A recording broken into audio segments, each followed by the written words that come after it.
جب عمران خان مائنس ہو جاتے ہیں، عمران خان الیکشن میں نہیں ہوتا ہے، تو پی ٹی آئی کا جو کارکن ہے وہ ووٹ کس کو ڈالے گا؟ یا تو ڈالے گا نہیں، گھر میں بیٹھا رہے گا۔ لیکن اگر تھوڑا سا بھی وہ یہ سمجھے گا کہ یار عمران خان نہیں ہے لیکن ووٹ ڈالنا میرے اوپر فرض ہے، ایک فریضہ ہے، میں نے ڈالنا ہی ڈالنا ہے، کسی کو ڈالنا ہے، تو یقین مانیں کہ اس وقت کئی پی ٹی آئی کے لوگ تسلیم بھی کر چکے ہیں کہ اس وقت اگر پی ٹی آئی کے پاس عمران خان کے علاوہ کوئی دوسرا آپشن موجود ہے تو وہ صرف سعد حسین رضوی ہے۔ بسم اللہ الرحمن الرحیم۔ السلام علیکم ناظرین۔ عمران خان کی برائی تو بہت کر لی، اب میرا خیال ہے عمران خان کے کچھ اچھے کاموں کا بھی ذکر کیا جائے۔ یہ الگ بات ہے کہ عمران خان نے جو اچھے کام کیے ہیں وہ اس کے اپنے لیے تو پھانسی کا پھندا ثابت ہو رہے ہیں، ہاں اس کے اچھے کاموں سے دوسری سیاسی جماعتوں کو جو لیڈر ہیں وہ بہت کچھ فائدہ اٹھا سکتے ہیں، بہت کچھ سیکھ سکتے ہیں، خاص کر سعد حسین رضوی صاحب بہت کچھ سیکھ سکتے ہیں کیونکہ وہ ابھی نوجوان ہے، اس کا کیریئر آگے انشاءاللہ بہت لمبا ہے۔ ایسا نہیں ہے کہ عمران خان نے شعور نہیں دیا، کسی حساب سے کسی ایک پوائنٹ کے اوپر عمران خان نے شعور دیا ہے پاکستانی عوام کو۔ کون سا شعور دیا ہے اس کے اوپر تفصیلی گفتگو کرنے سے پہلے میں آپ لوگوں کے سامنے ایک ویڈیو کلپ رکھتا ہوں، وہ ویڈیو کلپ دیکھو پھر آگے جا کے بات کرتے ہیں۔ ہے اصول دوستی کو سر اپنا، جو ان سے لا تعلق ہو ہمارا ہو نہیں سکتا۔ یار کو ہم نے جا بجا دیکھا۔ ناظرین، یہ ملک امانت راول صاحب ہیں جس نے کچھ دن پہلے تحریک لبیک کو چھوڑ کے پیپل پارٹی جوائن کی۔ اس کو لوگوں نے فون بھی کیا، وہ بھی میں نے آپ لوگوں کو سنایا ہے، اور اب اس کے جہاں جہاں پوسٹر لگے ہوئے ہیں لوگ ان کے اوپر غصہ نکال رہے ہیں، ان کو پھاڑ رہے ہیں، جس طرح بھی کر رہے ہیں غصہ کر رہے ہیں۔ اسی طرح ہم نے اکثر پی ٹی آئی کے لوگوں میں دیکھا ہے کہ وہ اپنے مخالفین کے اوپر اس طرح کا بہت غصہ نکالتے ہیں۔ اب ناظرین بات کرتے ہیں کہ عمران خان نے جو اچھے کام کیے، یا عمران خان کا وہ اچھا کام جو اس کے لیے تو پھانسی کا پھندا ثابت ہو رہا ہے لیکن دوسری سیاسی جماعت اس سے بہت فائدہ اٹھا سکتے ہیں۔ ناظرین، اس میں کوئی شک اور کوئی دو رائے بھی نہیں کہ پی ٹی آئی سے پہلے پاکستان کا جو ووٹر تھا اس کو لیڈرشپ سے کوئی لینا دینا نہیں تھا، وہ اپنے علاقے کے حساب سے جو ان کا علاقے کا لوگ ہوتے تھے وہ اس کے پیچھے ووٹ دیتے تھے، اور ان کا ووٹ آگے کہاں جا رہا ہے کسی کو نہیں معلوم تھا۔ میں اپنی بات کروں، ہم چھوٹے چھوٹے تھے تو ہمارے علاقے میں جو کینڈیڈیٹ تھے ہم انہی کا نعرہ لگاتے تھے اور ہم کو یہ معلوم نہیں تھا کہ یہ کس پارٹی سے ان کا تعلق ہے۔ عمران خان کے آنے کے بعد اب پاکستان کا ہر ووٹر یعنی کہ نظریاتی ہو گیا ہے۔ نظریات میں ان کی ترجیحات کیا ہیں، نظریات ان کے کسی شخص کے ساتھ جڑے ہوئے ہیں یا ملک کے ساتھ جڑے ہوئے ہیں یا اسلام کے ساتھ جڑے ہوئے ہیں، وہ ایک الگ بات ہے، لیکن نظریات سے مراد کہ آج کل پاکستان میں تقریباً زیادہ تر جو ووٹر ہے وہ پارٹی کے پیچھے ووٹ دینا پسند کرتا ہے، لیڈر کے پیچھے ووٹ دینا پسند کرتا ہے۔ اس سے فائدہ کیا ہے اور عمران خان کو نقصان کس لیے ہے؟ عمران خان کو نقصان اس لیے ہے کہ اب مثال کے طور پر کہ عمران خان کو جو بھی چھوڑ کے جا رہا ہے، چاہے وہ جتنا بھی بڑا نام ہے، اس کے پیچھے ووٹ نہیں جا رہا ہے، ووٹ عمران خان کے ساتھ کھڑا ہے۔ ہمیشہ سے دیکھا جائے شروع سے عمران خان کو جو رہنما ہیں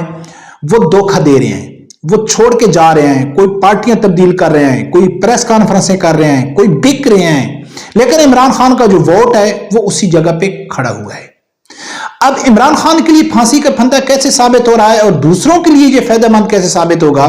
وہ اس طرح کہ عمران خان نے اپنے علاوہ پارٹی میں کوئی ایک ایسا رہنما بھی تیار نہیں کیا کہ پارٹی تو چلتی ہے نظریات کے پیچھے، ٹھیک ہے نا۔ کارکنوں کے جو نظریات ہوتے ہیں تو وہ تو لیڈرشپ کے ساتھ جڑے ہوتے ہیں نا، کہ جو لیڈر کا نظریات ہوں گے وہی کارکن کہیں گے، وہ اچھے ہیں یا برے ہیں وہ ایک الگ یعنی اس کے اوپر بحث ہو سکتی ہے، لیکن لیڈر کے ایک نظریات ہوتے ہیں، اس کے ایک منشور ہوتا ہے کہ یار میں مر بھی جاؤں، میں ختم بھی ہو جاؤں تو تا قیامت تک یعنی کہ کافی عرصے تک میرا نام رہے گا کہ یار یہ جو پالیسی تھی یہ عمران خان لے کے آئے تھے، یا سعد رضوی لے کے آئے تھے، یا ادر کوئی دوسری جماعت والے لے کے آئے تھے۔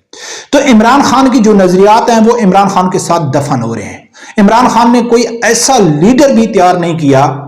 یہ شعور تو لوگوں کو دے دیا ہے کہ جو بھی پارٹی چھوڑ کے جائے آپ نے اس کے پیچھے نہیں جانا ہے، آپ نے ووٹ پارٹی کے ساتھ رکھنا ہے، لیڈر کے ساتھ رکھنا ہے، تو یہ تو بتا دیا، لیکن کوئی لیڈر نہیں بنا سکا جو وہ ووٹ آج عمران خان کو بہت بڑا نقصان دے رہا ہے، عمران خان کو فائدہ نہیں پہنچا رہا ہے۔ اب یہ دوسرے یعنی کہ لوگوں کو فائدہ کس طرح پہنچائے گا؟ اب تو سب سے پہلی بات یہ ہے کہ یہ سوچ رکھنے سے، نظریاتی ووٹ کی وجہ سے کارکنوں میں جو یہ شعور آیا ہے کہ ہم نے پارٹی کے پیچھے ووٹ دینا ہے یا لیڈرشپ کے پیچھے ووٹ دینا ہے، تو اس سے جو پی ٹی آئی کے رہنما، جو لوگ M P A M N A ہیں، ان کی دادا گیری ختم ہو رہی ہے۔ ان کو معلوم ہے کہ ہم جس پارٹی کے ساتھ یا جس لیڈر کے ساتھ جڑے ہوئے ہیں تو ہمارے ساتھ ووٹ ہے، لیکن جب ہم ان کو چھوڑ دیں گے تو ہمارے ساتھ ووٹ نہیں جائے گا، ووٹ ہمارا جو اپنا بیس ووٹ ہے نا وہ نہیں جائے گا۔ ہاں، وہ جس پارٹی میں جائیں گے ان کا اپنا جو ووٹ ہوگا وہ ان کو پڑے گا۔ جب نظریاتی ووٹ ہوگا تو پھر اہمیت ختم ہو جاتی ہے ایم این اے کی، ایم پی اے کی، کہ وہ کتنا اچھا ہے کتنا برا ہے۔ زیادہ تر جو لوگ اب ووٹ دے رہے ہیں وہ نظریات کے پیچھے دے رہے ہیں، تو ان کی دادا گیری ختم ہو جائے گی۔ وہ اگر اپنے لیڈر یا اپنی پارٹی کے نظریات سے ہٹ کر اگر وہ کسی پارٹی کو جوائن کریں گے تو ان کے ساتھ وہی ہوگا جو آج میں ابھی آپ کو دکھایا ہے کہ لوگ ان کے ساتھ ایسا ہی حشر کریں گے۔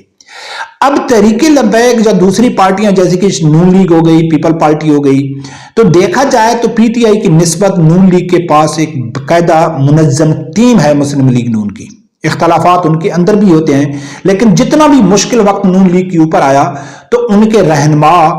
مشکل وقت کی وجہ سے نون لیگ کو چھوڑ کے نہیں گئے۔ ہاں، ویسے ہر الیکشن میں ہوتا ہے، کوئی نہ کوئی آدمی چھوڑ کے چلا جاتا ہے۔ اسی طرح پیپل پارٹی بھی آئے، اور جو تحریک لبیک ہے، تحریک لبیک کا خصوصاً میں اس لیے نام لیا ہے کہ اگر سعد حسین رضوی صاحب اپنا ووٹ بینک پاکستان میں بنا لیتا ہے کہ جو بھی تحریک لبیک کو ووٹ پڑ رہا ہے وہ سعد حسین رضوی صاحب کی وجہ سے پڑ رہا ہے، یعنی کہ سعد حسین رضوی صاحب سے کیا مراد ہے؟ ناموس رسالت ختم نبوت کا اس نے ایک نام دیا ہے، نعرہ دیا ہے، بیانیہ ہے اس کا، اور وہ لوگ پسند کرتے ہیں کہ سعد حسین رضوی صاحب کو ہم نے ووٹ دینا ہے، کچھ بھی ہو جائے۔ ہم نیچے کس امام کو کھڑا کرتے ہیں، کس لوگ کو کھڑا کرتے ہیں، کس کو کرتے ہیں، وہ میٹر نہیں کرتا ہے۔ تو اس سے ڈائریکٹ پارٹی کو فائدہ ہو رہا ہے اور خاص کر اس لیڈر کو فائدہ ہو رہا ہے۔ اب سعد حسین رضوی صاحب تو ابھی سٹارٹ ہو رہا ہے، ابھی تو اس کی سٹارٹنگ ہے۔ کئی لوگ مایوس ہو جاتے ہیں کہ یار تحریک لبیک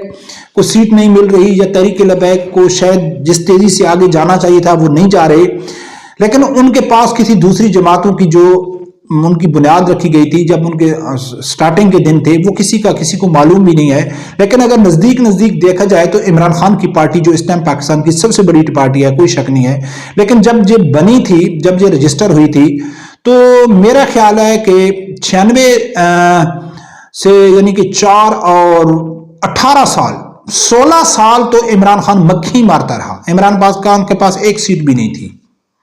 ٹھیک ہے۔ تو تحریک لبیک کو ابھی کتنا ٹائم ہوا ہے؟ ابھی تو اس کو 91 دن ہوئے ہیں۔ تو وہ بات نہیں ہے کہ تحریک لبیک نے ابھی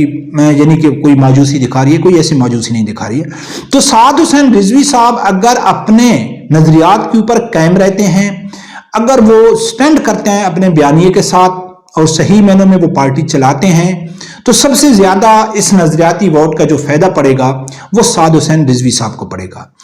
اس ایک وجہ سے تو اس وجہ سے پڑے گا کہ اس کے پاس ٹائم ہے، بہت سارا نوجوان ہے، ابھی ینگ ہے، اس کے پاس ٹائم ہے۔ دوسرا وجہ پڑے گا پی ٹی آئی کی وجہ سے کہ پی ٹی آئی کا جو نظریاتی ووٹ ہے، جو عمران خان کو سپورٹ کرنے والے ہیں، جو ٹوٹل نظریاتی ووٹ ہیں، وہ ان کے پاس کوئی اب دوسرا آپشن بچا بھی نہیں ہے۔ یہ سب لوگ جانتے ہیں کہ اگر عمران خان مائنس ہوتا ہے، جو بالکل نظر آ رہا ہے، عمران خان مائنس ہو جائے گا تو عمران خان نے تو کوئی لیڈر تیار ہی نہیں کیا ہے۔ اس وقت پی ٹی آئی کے جو کارکن ہیں وہ پی ٹی آئی کے کسی بھی رہنما کو نہیں مانتے، کسی کو بھی نہیں، سب کو پی ٹی آئی کے جو کارکن ہیں سب کو گالی نکال رہے ہیں۔ جب عمران خان مائنس ہو جاتے ہیں، عمران خان الیکشن میں نہیں ہوتا ہے، تو پی ٹی آئی کا جو کارکن ہے وہ ووٹ کس کو ڈالے گا؟ یا تو ڈالے گا نہیں، گھر میں بیٹھا رہے گا۔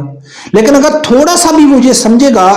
کہ یار عمران خان نہیں ہے لیکن ووٹ ڈالنا میرے اوپر فرض ہے، ایک فریضہ ہے، میں نے ڈالنا ہی ڈالنا ہے، کسی کو ڈالنا ہے، تو یقین مانیں کہ اس وقت کئی پی ٹی آئی کے لوگ تسلیم بھی کر چکے ہیں کہ اس وقت اگر پی ٹی آئی کے پاس عمران خان کے علاوہ کوئی دوسرا آپشن موجود ہے تو وہ صرف سعد حسین رضوی ہے۔ تو اس لیے ڈبل فائدہ تحریک لبیک کو پہنچے گا۔ لیکن یہ بات حقیقت ہے، یہ بات سچ ہے کہ عمران خان کے آنے کی وجہ سے ہر سیاسی کارکن ایکٹیو ہو گیا ہے، اس میں کچھ عمران خان کا کردار ہے اور کچھ سوشل میڈیا جیسے جو دن آگے آ رہے ہیں، میڈیا آزاد ہو رہا ہے، سوشل میڈیا، ڈیجیٹل میڈیا، تو اس کی وجہ ٹیکنالوجی کی وجہ سے بھی اب ہر آدمی اس میں دلچسپی لے رہا ہے. لیکن مجھے یاد ہے کہ عمران خان کی وجہ زیادہ ہے کہ عمران خان کا 126 دن کا دھرنا تھا تو لوگ اس طرح ہوٹلوں میں، ریسٹ ہاؤسوں میں، ٹرک ہوٹلوں میں ایسے جا کے لوگ ٹی وی دیکھتے تھے، اس کی تقریر سنتے تھے جیسے پاکستان اور انڈیا کا کرکٹ کا میچ ہو رہا ہو. تو اس میں دو کوئی نہیں، لیکن اس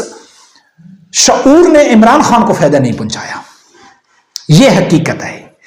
اس میں یا کارکنوں کی غلطی ہے، اللہ بہتر جانتا ہے، یا عمران خان کی غلطی ہے. اور میں سمجھتا ہوں کہ اس میں عمران خان کی غلطی ہے. عمران خان نے کوئی اپنا جانشین بنا ہی نہیں سکا ہے، کیونکہ عمران خان میں سب سے بڑی پرابلم تھی کہ وہ کہتا ہے کہ بھائی صرف میں ہی ہوں. جب اس سے میڈیا نے کسی بھی حوالے سے سوال کیا ہے تو وہ کہتا ہے میں ٹھیک کروں گا، مجھے معلوم ہے، میں سب جانتا ہوں، میں یورپ کے بارے میں سب جانتا ہوں، میں اسلام کے بارے میں جانتا ہوں، میں فلاں جگہ کے اس کے اندر سب سے بڑی بیماری ہے میں کی. لیکن اگر اس کے مقابلے میں سعد حسین رضوی صاحب کو دیکھا جائے تو وید سعد حسین رضوی صاحب ہیں کہ وہ پچھلے دنوں میں اس نے انٹرویو دیا تھا کہ میں چیئرمین بنا نہیں ہوں، مجھے بنایا گیا ہے، اور جس دن مجھے ہٹایا جائے گا تو مجھے خوشی ہوگی، میں پیچھے آرام سے عام کارکن کی طرح کام کروں گا اور سب سے پہلے میں بیعت کروں گا جس کو چیئرمین بنائیں گے. یعنی کہ سعد حسین رضوی صاحب نے یہ انا بھی نہیں ہے. برکت دیکھتے ہیں ناظرین کیا ہوتا ہے.